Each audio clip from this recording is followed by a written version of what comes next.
Hey, what's up, Unbroken Nation? Hope that you're doing well wherever you are in the world today. I'm very excited to be back with you with another episode with my guest, Dave Hollis, who is an author, speaker, coach, and honestly, one of the coolest dudes I've ever had the pleasure of knowing in this moment. Dave, my friend, how are you? What is going on in your world today? Oh, I am doing well. Thank you for bringing me into this community. I'm excited for today's conversation and appreciate you having me here. Yeah, pleasure is all mine. And I know the community, Unbroken Nation, is going to get so much value out of our conversation today. Dave, for those of you who don't know you, can you tell us a little bit about your backstory and how you got to where you are today? Yeah, I'm a father of four kids, previously foster father to four kids as well. I am someone who has experienced quite a bit of change over the last 5, 6 years of my life, both change that I have chosen and change that has chosen me. I am the beneficiary of the discomfort that exists inside of change, something I'm sure we'll talk about today. But I had a career inside of traditional entertainment for the better part of 20, 22, 3 years, where I worked at Fox in talent management and publicity research, a handful of different companies before landing at the Walt Disney Company. I had a 17-year career inside of Disney, the last seven of which where I was the head of sales for the movie studio. It was a fantastic job until it wasn't, for whatever reason, satisfying some of the things that I was looking for in fulfillment or purpose as I was myself cresting my 40th birthday, going from 30 to 40, introduced a bunch of interesting existential questions about why I was here. And now that I was asking these questions, I had to do something about it. So I left a big job that most people might not leave for the adventure of entrepreneurship. I moved my family from California, where we'd lived our entire life, to just outside of Austin, Texas, Dripping Springs. And then for the last handful of years, been working in writing books and hosting podcasts and doing coaching, things that I'm very much a work in progress in. I'm still very new inside of this space, enjoying it immensely, but also still finding my way in a way that sometimes triggers my insecurity, sometimes triggers my imposter syndrome, sometimes triggers the things that get triggered. But all of those triggers, in some ways, being complicit in how I'm growing and learning and becoming this better version of who I am on this planet to be. And that pursuit for understanding why I was given these gifts and why I am here has really been the adventure the last handful of years. And so I am a work in progress, like I say, more than almost anything else, a thing that I think I had a negative attribution for many, many years of my life. And now something I wear like a badge of honor is just going to be my story for the rest of time. And I'm excited that I am in the fortuitous position to share a little bit of how I continue to be that work in progress with a community of people online and with new audiences like yours on a day like today. You know, it's so fascinating to me. So if you're watching right now as opposed to listening to the podcast, you'll notice the office space is different. I'm actually recording in my kitchen as opposed to the office as I am in a transition. And I come to what you just said about change. I think not only is change inevitable, but change is a must because ultimately you're faced at this precipice where everything in your life isn't necessarily about a decision you have to make, but instead about the fear that you must face about the decision that you have to make. And people look at your life, those who may know a little bit more about you, or even just in this quick moment, and go, man, this guy gave up Disney. What is he on crack? Like, who does that? But there is innately and probably inherently something so deeply and pulling inside of us that it says, if I don't do this, I will be unfulfilled. And yet you are faced with this juxtaposition of this tremendous existential crisis while simultaneously parlaying that with fear, and people get stuck there. And I think, like, to me, that is the most terrifying place to be as a human being. And so when you're looking at your life and you're assessing change and you're talking about what is next for Dave while simultaneously trying to follow your heart and not have a mortality event, how do you navigate that? Well, it's interesting because for so many years, certainty was my North Star. Like if I could just have a title that was important enough, or status that was meaningful enough, or salary that made me feel safe enough, then I could cling to or rest easy in this certainty I thought was the most important thing in the entire world. And then I found myself having more and more certainty as a part of my life. And it was inversely related to the way I felt about myself when I was by myself, because in some ways, that certainty came at the expense of growth. And so part of what I have now been on this discovery journey on the last 3 years of life around has been understanding the inextricable tie that exists between growth and fulfillment, and the requirements in that knowledge that comes in constantly pushing and putting myself into spaces that are new, that I don't yet have mastery in, that I have to actually fail through so that I can grow. And it started interestingly enough with a conversation unexpectedly with my younger children, when around this 40th birthday, in the midst me as this head of sales at the Walt Disney Company, struggling to hold both the thing I thought I needed and wanted in certainty, and the discontent or the lack of fulfillment that existed inside of that certainty. We were out back. We're having a conversation in the hot tub, playing a game that we usually played, Ask Dad Anything. My boys at the time were 9, 7, and 4. And my 7-year-old asks this question: Dad, what are you most afraid of? And as much as he's looking for silly stuff, because this was usually a silly game, he wants, spiders or scorpions or dragons or something. Out of my mouth falls, not living up to my potential. As in, like, I know I have some responsibility to honor the intention of a creator who put me here for a reason. In real time, I found myself living into my greatest fear, because the quality of the films and the quality of the teams and the quality of the leadership were such that I was getting straight A grades without having to study for tests. And in that world where I was doing well against the conventional definition of what a good man does, or a good person does, or someone who is admired because of the work or their money or whatever it might be, I had stopped growing. And in the absence of growth, really, in some, like, what of a binary way, I do believe you're either growing or dying. I was starting to die in some respects of my life. And now that I could see that thing, what the last 3 years have been for me has been this reminder that I have an obligation to honor this thing I saw and can't unsee, actually living into my potential, that actually pushing myself to use the gifts that were given exclusively to me for the intent of being used to gift that gift to other people is a thing I have to do. And the only way I can do that is to continually push myself into spaces that make me feel a little bit uncomfortable.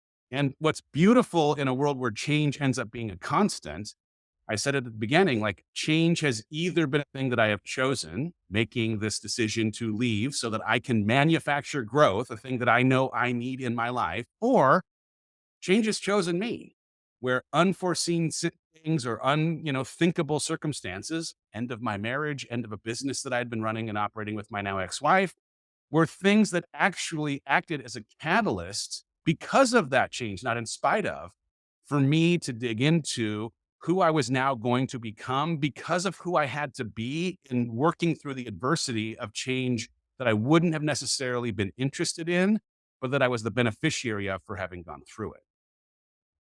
It almost feels serendipitous in a sense, right? Because I feel like, and I don't know if this is your experience as well, but often there is this thought that I have as my head is on the pillow, and that feels very quite realistically the thing that I know I'm supposed to do.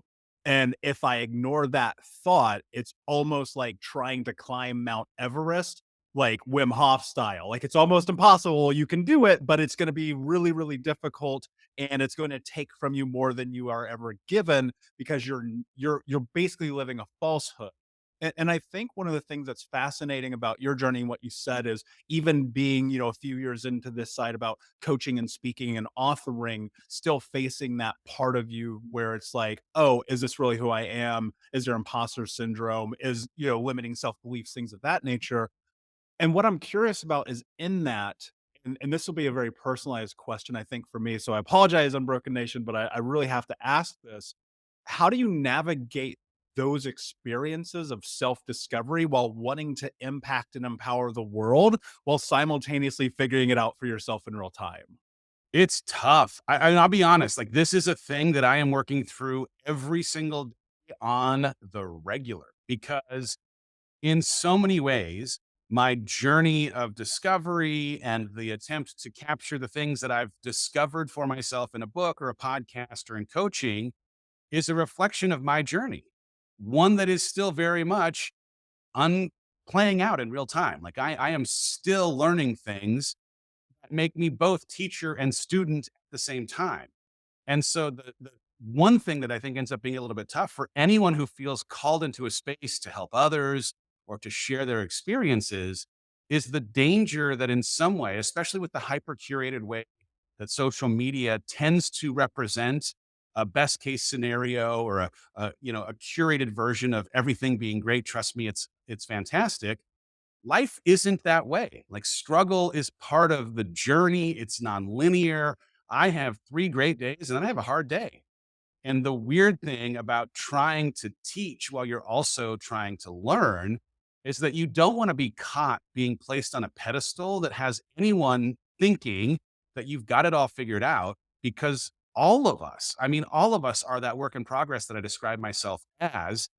And so there's something in the work that I do anyway that I hope is somewhat of a departure from what you might traditionally find from someone else who might represent, I've got the answers. This is the answer key. If you just check these boxes, this is the way it's going to work because I feel like personal development ends up being a personal thing. And some of the stuff that's worked for me because it was meant to work for me, but might not necessarily work for you. And also, as much as, in the book that I've written or the coaching that I do feel like this might sound hubristic, but like I do feel like I've got something of an answer key for like this being the thing that if I were to follow it, man, I'd wake up feeling great about myself when I'm by myself, or if I could create integrity between the things I know I ought to do and the way that I actually show up in that day that is aligned with that list of things, I feel great. And yet, I'm human. I still have negative coping mechanisms that show up. I still have fear that unexpectedly throws me off of the kind of courage or confidence or belief in self, loving myself that I'd hope to have on an every single day basis. And that's a reflection of humanity. That's, I think, a thing that each of us as humans ends up experiencing. And all I can do is try and understand, okay, what are these feelings or thoughts or emotions attempting to teach me in this never ending journey of learning as I continue to try and reach for a better version of myself? And what's interesting is I think for each of us, when we continue to evolve into whatever our next level ends up being, we're asked a harder set of questions. It's like going through school as you continue to evolve to additional levels or next levels. The tests get harder, the challenges get tougher, the fears that you face end up being things that you haven't necessarily experienced before. And part of it ends up being that those, I think, are things that are there to ask you, are you sure that you're interested in stepping into what you believe to be the calling of your life? Because this ends up just being the price of entry. And that's hard because in some ways it runs counterintuitive to some of what I think we've been taught, which is if you just acquire enough knowledge or get a good enough circle or get enough discipline around these habits and routines, your fear goes away. You don't get triggered by these things. There aren't hard or bad days. And I think hard or bad days is just part and parcel with what it means to try and live a full and rich life. And normalizing that that's just part of the process hopefully makes other people who themselves are experiencing the nonlinear journey of their own life to feel normal, to feel human, to feel okay with it sometimes not feeling okay or feeling hard. It's really profound. And I think to words you didn't use, but I'd like to use for myself and hearing this in real time is we're having a human experience. Like, Dave, we've never had this conversation before. We have no precedent for whether or not this works. We, in our day to day life, have no markers for all the choices and the decisions that we make. It's constantly a, a pendulum swing of discovery. And on one side, you go, okay, I'm kind of familiar with this thing a little bit. And on the other side, you're like, this is unknown territory. I'm terrified. Am I messing up? Am I making a mistake? Am I doing this? And I think you're so right about just the culture of social media, and so many people bring attention to it, but the reality is like the hard days are not shared. And one of the things I really appreciate about you and why I was so grateful that you decided to spend your time with me in this audience today is because of your willingness to be vulnerable. And we live in a society where there's, I want to call it almost toxic vulnerability, where people are just putting stuff out in the world for the sake of putting it out. And that feels very obtuse to me. But what I watched over the course of the last few years and tracking you is and being someone where, in a sense, you're a mentor to me, right? And that's because I consume your content, I read your books, I listen to the podcast. I go, this person is a marker one step ahead of where it is that I am trying to go. And what happened was this really interesting moment in your life where you're faced with a challenge of your identity.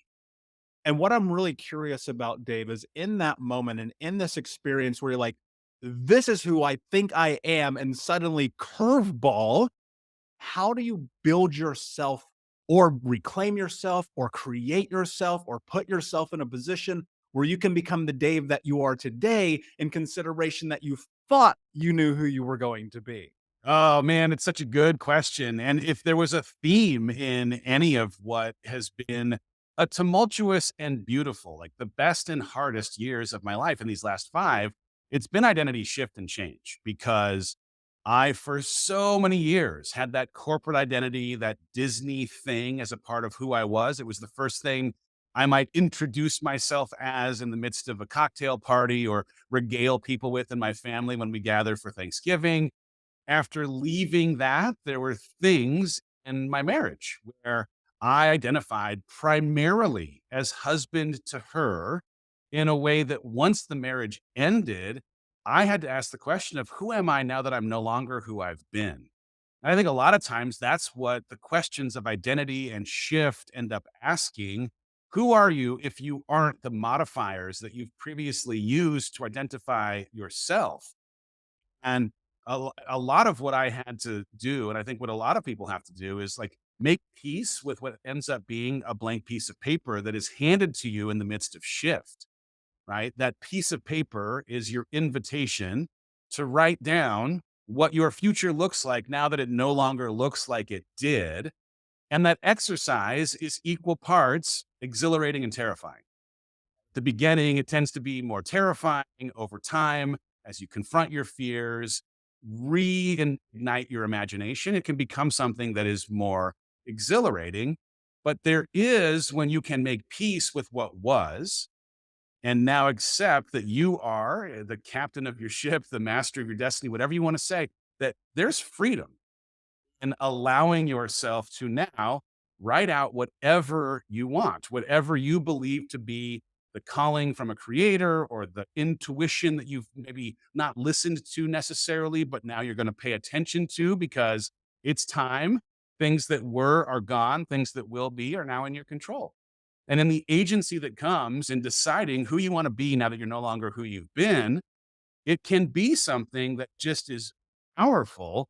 Once again, you're able to confront your fear and deal with your imagination. I will tell you, the first casualty in divorce was my imagination. I had a really, really hard time imagining what life was going to be like now that it was no longer going to be like it was going to be. And the thing at the root of my compromised imagination was fear because I had, as it turned out, I made a list of 46 things that I was afraid of and this future that was now going to look different. I had all of this fear unconsciously and consciously, but primarily unconsciously was living inside of me that was keeping me from seeing something hopeful in my future. And it wasn't until I was able to draw those fears into the light, ask questions of whether those were real or unreal fears, and for those that were real, have a conversation around how I might plan, how I might create something of preparation to allow me to be ready, prepared for how I might handle that fear presenting itself when inevitably it would. And I would argue that a plan is the antidote to fear in so many ways. And by doing that exercise, what slowly happened is that I was putting the paddles on my imagination, yelling clear and slowly bringing it back to life. in a way that allowed me to start casting something of a hopeful vision for what might be, even though it was going to be different, even though I was still grieving what I wish it might have looked like. There was power in that. There's this great quote, Les Brown, looks like a very famous personal development speaker. I've used it now in 2 books. I might use it in every book, but his quote is that hope in the future is power in the present, right? Like our ability to have the imagination for something hopeful in our future is what allows us to create some traction in real time, even in the midst of crisis or grief or sadness or change or identity shift.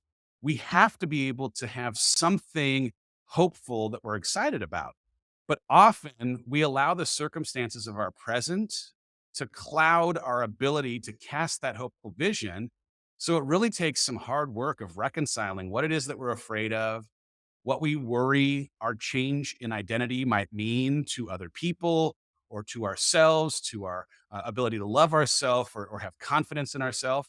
And once you can reconcile that, now you give yourself a chance to actually create a little bit of momentum to move forward as you still honor the pain, as you still honor the transition, the sadness, and the change that is part of the story of where you're at right now.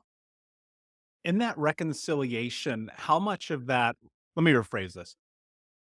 When you're going through the process of recognizing and looking at your past self through the scope of where you are in the present moment, how do you reconcile you are no longer that person while balancing, okay, I'm in this moment, the future is uncertain, but I feel like I'm starting to tap into myself. And there's this thing that I believe people cling on to as past experiences where they go, that is who I am and I cannot let go. So Yeah. is reconciliation for you letting go of that, adjusting, like what does that actually look like for you? Well, I mean, number one, I have been through a harder little window of time, and that is not comparable to a lot of the trauma that other people have been through. So I want to be careful in how I even couch the way that I have processed this, because I don't want it in any way to sound dismissive of or toxic positivity esque or rose colored glasses in any way. But for me, the way that I've thought about my experiences is through the lens of 2 broad categories of these central experiences that have in some ways defined who I think I am, and these circumstantial experiences, things that happened to have happened.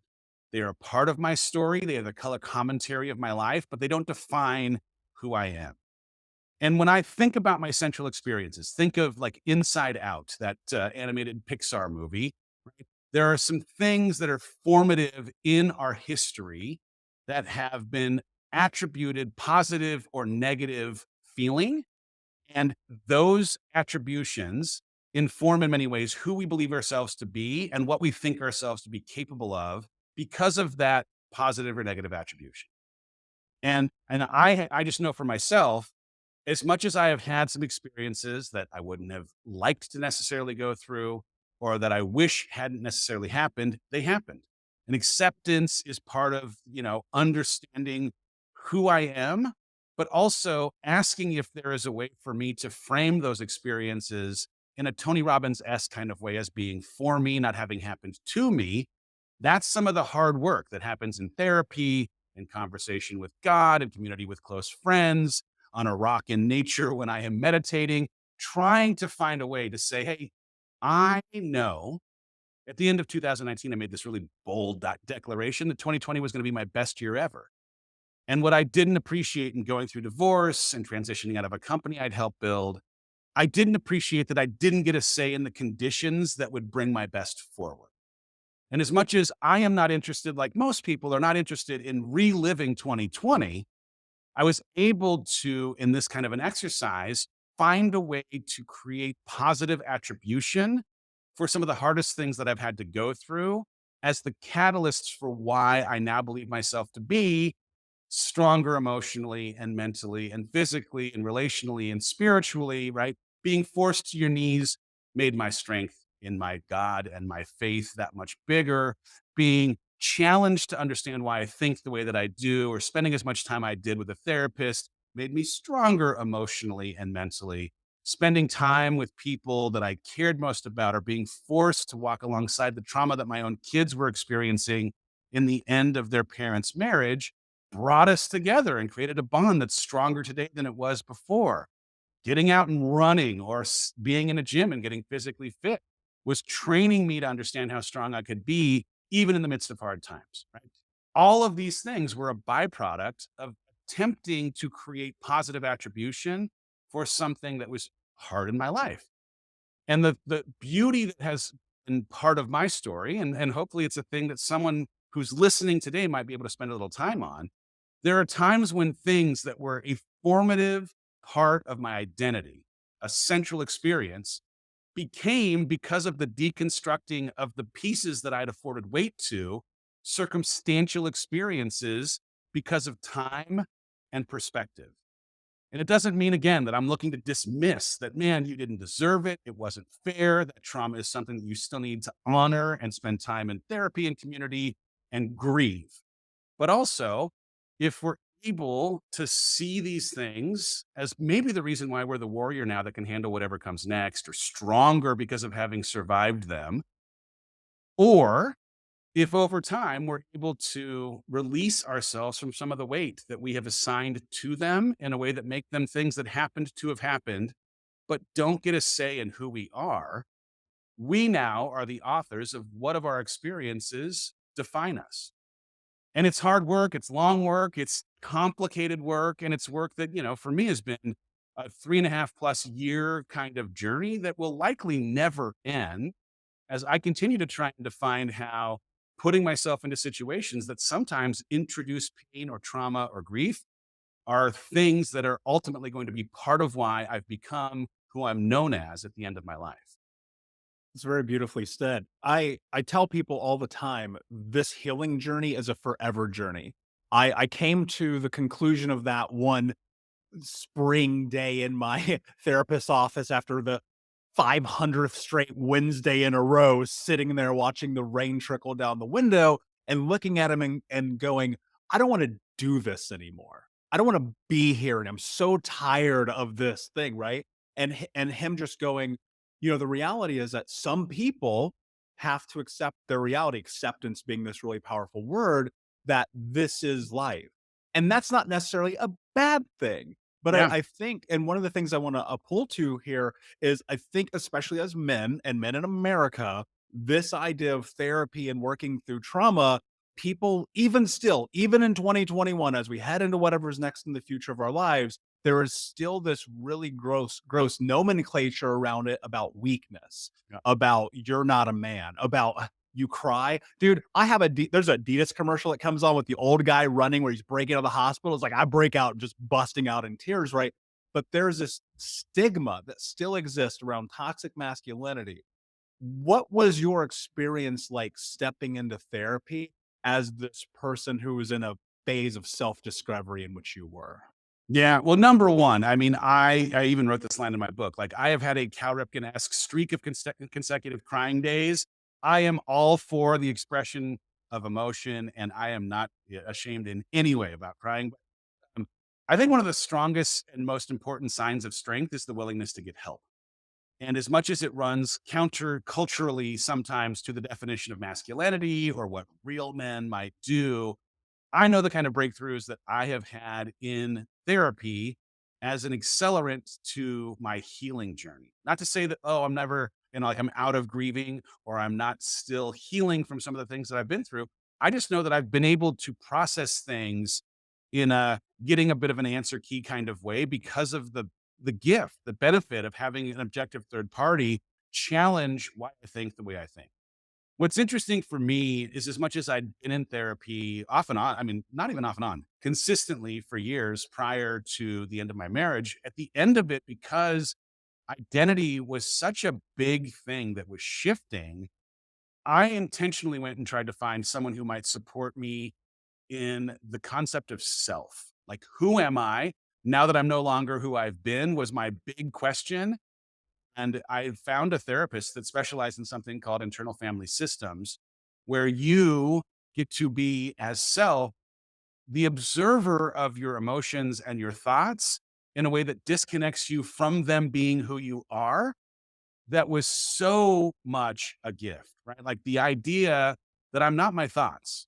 but that I'm the observer of my thoughts, or that I'm not my emotions. I am the observer of my emotions, allowed me actually to make a relationship with my thoughts or my emotions, to like become an investigator, to understand why they exist and what role they believe themselves to be playing. And it's something that would never have occurred to me. I would have never, because it sounds crazy. Even there's someone listening right now that's like, this guy's gone off the old ladder. Let's check to make sure he didn't fall and hurt his back. Look, it might sound crazy, but I'm here to tell you it was one of, and has been one of the most powerful and important exercises that was introduced by someone who clinically got a bunch of schooling around it, understands how to manage a conversation through it. And so I'll give you a for example. I struggle with anxiety. And anxiety is just, more than anything, the fear of what might happen, like the imagination that we each have of how many things could happen, allowing sometimes the worst case scenario version of those things to be the thing that we get preoccupied with and ideate on. And when my anxiety now shows up because of the work I did with this therapist, I actually have named my anxiety. His name is Clark. I sit him down in a table and chairs kind of setting, an office setting, and I have a conversation with Clark. Hey, Clark, why do you believe yourself to be here? What role do you think that you're playing? And in this therapy, there's this recognition that the parts that we have, the feelings or emotions that we have, they believe themselves here to help us. And so I have this conversation to understand, what, Clark, do you think you are here to help me with? And what's beautiful is that as much as I used to, when I got anxious, think I was anxious and would just spin a bit, might devolve into a negative coping mechanism that wasn't actually serving me, to mute the voice of that anxiety. I now am engaging in it in a way that recognizes I am not this feeling, I'm the observer of it, and get to ask it questions. Now am afforded the benefit of intel. And what Clark usually points out is, hey, if there's a part of your life where there is just enough ambiguity, I feel like I have a responsibility to train your focus to it, such that if you were able to put together a little bit of a plan in this part of your life, I would feel like I have permission to now leave, and I will have done my job in drawing your attention to this ambiguous space. And so, in a crazy way that's super disconnected from the way I used to feel when I got anxious, in having this conversation, I'm not this feeling, I'm the observer of it. I get to ask it questions. I bizarrely almost have developed some gratitude over this feeling popping up that I now get to ask questions of, because of the way it draws my focus to some part of my life that doesn't have a plan. Great, I'll make a plan. Plan becomes the antidote to fear. And now I actually have something that allows me to sleep more soundly or worry less, because I'm prepared for whatever that ambiguous part of my life was, that if not for anxiety popping up, I would not maybe have been aware of. Yeah. And without going to therapy, you may not even have the answer to get to that place. At all, at all. It was a gift that came in a conversation from somebody who, by the way, as he was describing the process and this idea that like you're the observer and their parts that think they're helping, I was skeptical. I was, like, because of, I think, some of the current that exists in traditional society, like, are you sure this sounds woo woo? And then I put it to practice, and it's been helpful for me. And guess what? It might not be helpful for everyone, but I feel pretty confident that sitting and having a conversation with a therapist of some kind is a thing that would be cathartic and helpful for anyone trying to process literally anything in their life. Yeah, I wholeheartedly agree. And everyone who listens to the show knows that I'm a huge proponent of it. I think that it should be obligatory, like as a human being, especially in the society that we live in, to go through that, because there are traumas, and a lot of it you don't even recognize are impacting you until you start looking at your behaviors and trying to understand, to your point, why do I do the things that I do? And I think that's what's so fascinating about stepping in and sitting in that chair and having that mirror and go, well, have you thought about this? Because in my experience, like going through Gestalt therapy being the most powerful for me, I was able to make meaning, because I consider myself to be very analytical. So I look for rhyme and reason. Is there causation? Is there correlation? And Yeah. within that, can I create a scope of action? And I love that you point to this idea about creating a plan to get through where you are right now. One of the things I'm really curious about, and I'll preface this question with this: I do not have children. I do not know if I will ever have children. That said, I know that many of the people of the Unbroken Nation do. And the question that I want to ask on their behalf is this: when you are in a position that you are in this transition of life, looking through the scope of identity, having an existential crisis, if you don't mind if I use those words, and simultaneously going through a divorce while trying not to destroy your kids, how do you navigate that? Because I know there's someone listening right now who's in that position that needs some guidance. I mean, one day at a time. I mean, here's the headline. Anyone who has been married and finds themselves in divorce is not going to be good at co-parenting on the first day. It is a guarantee because it's not a skill that you've ever trained for. And in the same way that, becoming a parent for the first time is something you might read a book like What to Expect When You're Expecting or ask your friends who have kids. There is no resource or conversation on the planet that's going to fully prepare you for what it's like to actually be a parent. And so it requires just a heavy dose of grace anytime there's change with kids, not kids. But for me, with kids, there were things I did thinking it was in their best interest that I can see in the aftermath of now 18 months of time. Man, I probably didn't need to. I'll give you, for example, the very beginning of divorce, where I was so lost in who I was going to be. I knew that being a good dad was one of the things that I absolutely 100% would have as a part of my identity. And some of that and my interest in alleviating some of their pain, some of their grief would manifest in me alleviating some of the rules that might have historically existed in this house. Oh, you want to stay up a little bit later? Okay, that's fine. I will give in on that. You want a little more tech time? Okay. You want to, like, should we splurge on buying this thing or what? Sure. And what I can see now was that, like, it wasn't my job to try and cover their grief. It's interesting when my wife and I at the time were going into foster care, we got this piece of advice that I wish I had remembered at the beginning of this transition. And it was any of these children that were coming into care were likely coming out of trauma. You're, having a child who was removed for some reason from their biological parents, and that your job was not to fill the hole that might exist of that traumatic experience. Your job was to hold their hand as they walked through the valley of that trauma, to just remind them that you were there with them and not try to alleviate it or necessarily smooth that over, but just be present and walk alongside them. And I think there was something in the very beginning of this divorce where I forgot that lesson. I was like, oh, I want to take your pain away. I don't want you to have to necessarily experience all of the hard. And my job was really more to hold their hand and to say, I'm here with you.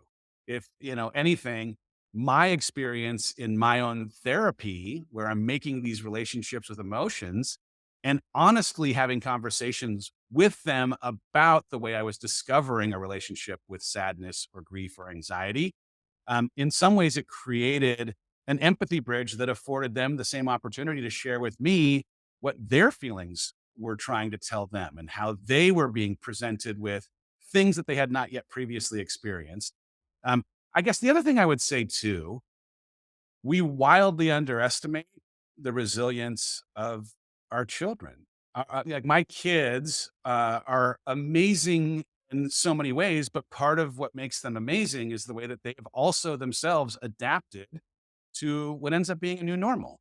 Are there things that they don't like about having two houses, or do they wish that, man, things could have maybe turned out a different way? I'm sure, in the same way that I think all of us involved, anyone involved in divorce, wishes that things could have turned out in a different way. And yet, they also are developing a tenacity and a resilience and a strength that only ends up getting born in having to walk in that valley. Whether it's me holding their hand or them walking through it themselves, they're also on a journey of discovering how strong they can be for having to go through strong things. And I think part of the job that we have is to, yeah, be there to support them when they want to have that longer conversation about the feelings that have presented themselves, but also allow them the autonomy to experience some of the things that they're meant to experience and grow from so that they can grow. I don't want my kids, like anyone who is a parent probably doesn't want I don't want my kids to experience hard things. And I also, at the same time, know that most of the qualities that I admire most in myself were born inside of something around adversity. And so I don't want to helicopter parent or prevent them from experiencing hard things at the expense of them getting the benefit of what it might mean to allow them to see how strong they're able to be or how much they're able to grow for having to do so, even if sometimes it's uncomfortable or isn't something that they'd wish they'd have to go through. Yeah, and that's super profound. I mean, that's advice that if I ever have that moment for myself, I hope that I'll remember.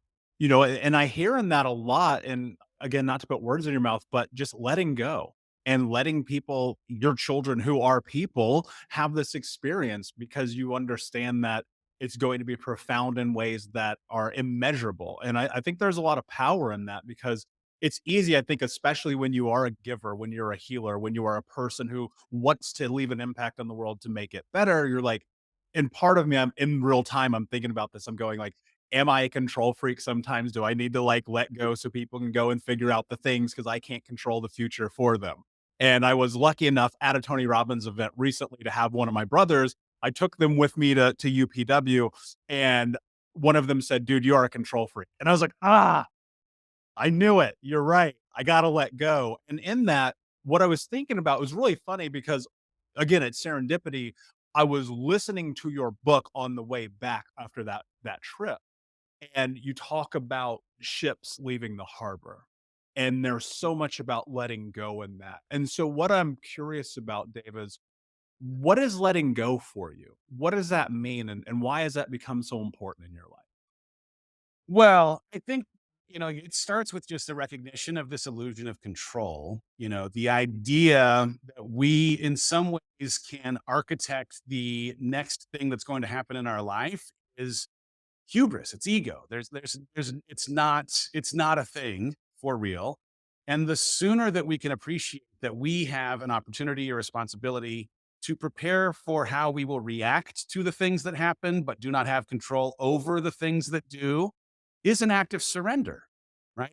Can't control what's going to happen next, can only control the way that we react to the things that present themselves.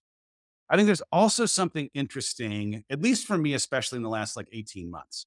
Um, I'm a person of faith. I've prayed many times for many things. And what I think I got wrong in my prayer life for so many years was thinking that praying for a thing and getting a say in the way that that prayer gets answered are in the same neighborhood. And the reality ends up being um, many of the things that I prayed for were, in fact, answered. They were just answered in ways that were totally disconnected from how I would have done it, how it would have been most convenient for me, or how I think I might have been able to learn or grow in the way that I was hoping to learn or grow. Most of the things that I needed were never on the list of what I would have had on the menu. I would have never chosen to grow in the way that I've grown. And so part of the beauty of seeing how you've become what you have in the midst of adversity or the way that, things you would not have chosen were actually complicit in how you've become who you are or the way that you might be known at the end of your life. It's an invitation in some ways to accept surrender as part of the way that you will ultimately become who you're meant to be, who you're supposed to be. Because so much of who I am today is a byproduct of releasing myself to reacting to the way that things show up and not believing that I have any control over how they do. Is there a level of releasing that within yourself as well and the expectations you have around who it is that you are? Yes and no. I mean, like, I think part of it is like I am attempting to create something of a foundation that might afford me equilibrium, irrespective of the conditions of the seas.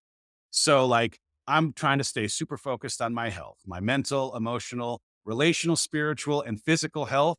I've got a list of things that I'm trying to check boxes on in either a daily routine or my short term goals or my habits that might allow me that stable base, that foundation that doesn't suggest that I can control the outcome, but it says you might be able to keep your balance when the boat starts tipping because of the wind picking up. So I do think that there's still some responsibility that we end up having to create something in accountability practices and habits and routines that has us as prepared as we possibly can, but also, like ca- casting a vision for where you want to go doesn't mean that you get a say in how you're actually going to get there. But there is ultimately something in this idea of integrity that becomes super important for the journey. And in that, I know, like I think what kind of person do you need to be today to become the person you'd hope to be a year from now, 5 years from now? And there's a very specific list of the kind of things you need to do, the kind of promises you need to keep to yourself, the kind of person you would need to be consistently over time to give yourself a chance of actually evolving into that person. And one of the biggest questions I've had to ask myself is, how do I feel about myself when I'm by myself? And the answer to that question ends up being highly correlated to, did I actually create some integrity today between that person I know I need to be to give myself a chance to become who I'm becoming? Or was there dissonance? Is there incongruence? And every time there's incongruence, that space that exists between who I'd have to be and who I showed up as, that's where my shame lives, my self loathing, my lack of confidence, my lack of motivation. And so I'm on a journey to try and close the gap. Like every day, how can I just get a little bit closer to creating some integrity between who I know I'd have to be today to become this person that I believe my creator put me on the planet to be, to have maximum impact, to have to model for my children the person that I'd hope that they also might become as an adult. And when I can create consecutive days of that kind of integrity, whoa, there's momentum, there's pride, there's love for self, there's confidence, courage, all the things that you need. And so, um, when you can create that integrity, right, it still doesn't change the way that you can affect how the day is going to meet you, but it changes the way that you meet the day. Irrespective of the conditions, you're now more ready when you've created integrity with who you know you need to become who you're meant to be. Dude, if we could bottle up what you just said, we would solve every problem on planet Earth. But I just want to say this too, because I think it's important. I know this to be an absolute 100% capital T truth. And I still struggle to create integrity every day, right? Just because you know it, anyone who's listening right now, this is the secret. This is everything. If you just kept promises to yourself, if you just showed up the way that you were supposed to, if you handled your habits, your negative coping mechanisms, got your relationships right, your relationship with your maker, whatever it might be, if you could create that integrity, you would feel great about yourself when you're by yourself. This is the secret. And yet we're human. So, like, it also comes with needing to have a huge amount of grace for yourself, to surround yourself with the right kind of people that'll encourage you to get back up when you have one of those nonlinear bad days that you fall off track. But getting back to this place, it's everything. It is. It truly is. And there's momentum. And I to come full circle in this conversation, it's very much not about hubris. It's not about a pedestal. It's about recognizing like you're gonna have bad days, you're gonna have good days. Can you have momentum? Yeah. Because if you can have more good days than you have bad days, you're gonna win on a long enough timeline. Dave, my friend, this conversation has been absolutely incredible. Can you tell everyone where they can find you before I ask you my last question? Yes, right on. I spend a lot of time on Instagram. Mr. Dave Hollis is my handle. I have a website, mrdavehollis.com, where you can find out all kinds of things that I am up to. And I have a podcast. It's on Thursdays. It's called Rise Together. Wherever you are listening to this, you can also listen to that. Brilliant. And my last question for you, my friend, is what does it mean to you to be unbroken? Well, I have been on a journey of self love for a long time. And my definition of being unbroken is finding a way to see all of yourself, the good, the bad, all of the experiences, the things you have shame for and pride for, and love them as they are, even as you have an ambition to continue to grow from learning from the things that don't serve you as well as they do. And is it an easy thing? It is not an easy thing, but there is something beautiful about making peace with and honoring, this is who I am. I was made this way on purpose. There is intention in how I was created and the things that I have experienced. And I am going to choose to love all of me, even as I am this messy work in progress and will be for the rest of my life. And so um, I, I got this quote on my arm. I'll finish up with this. It's been like a mantra for the last, handful of years. It's a John Shedd quote. It says, "A ship in harbor is safe, but that's not what ships are built for." And I got it more than anything as a reminder that the life that I am interested in living exists beyond a safe harbor, inside of the choppy waters, where growth lives, thrives, and makes me into who I was meant to be. And I got it as a reminder that I was built for this. And my journey of self love, in so many ways, has to come back to this reminder on the almost daily that I was built for this life, even though it's going to be choppy and messy and turbulent and windblown. And there are going to be days when I steer that ship like a perfect captain. And there are going to be days when I am thrown out and reaching for a rope to get back into the stinking boat. But I was built for it. And so too were any of you who are listening today. My unbroken story is the decision to continue to steer that ship inside of whatever conditions the waters might throw my way. Brother, literally have goosebumps. I love Let's that. go. Thank you so much, Dave. Thank you for being here. It means the world to me. Unbroken Nation, thank you for listening. Please like, subscribe, comment, share, tell a friend. And until next time, my friends, be unbroken. I'll see ya.